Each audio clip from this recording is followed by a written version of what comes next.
आपल्यासोबत रवींद्र धंगेकर हे phone line वरून जोडलेले आहेत। रवींद्रजी, काय या प्रकरणावरती आपली प्रतिक्रिया? आता मला पूर्ण प्रकरण आता माहित नाही, मला अचानक फोन आला, पण त्या ठिकाणी जर बेकायदेशीर कोण प्रार्थना करत असेल तर त्याची माहिती घेतली पाहिजे। प्रशासनाने तात्काळ तिथं जर दोन्ही बाजूनी जर तिकडे काही प्रॉब्लेम होत असेल तर त्याच्यावर कारवाई केली पाहिजे आणि पुढे आता ते प्रशासन लेवलवर केलं पाहिजे। पण मला असं कळलं की मेधाताईंनी तिकडे आंदोलन केलंय। जी, मेधाताईंनी एक व्हिडिओ ट्विट केलेला आहे, ज्या व्हिडिओमध्ये आपल्याला पाहायला मिळतंय काही महिला या नमाज पठण करत आहेत आणि त्याचा विरोध म्हणून आता या ठिकाणी हिंदू संघटना एकवटलेली पाहायला मिळते, आक्रमक झाले, आंदोलन करते।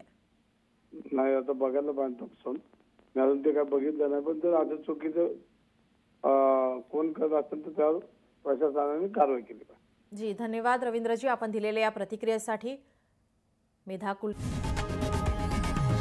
लोकशाही मराठी ऐका, पहा, जागरूक रहा।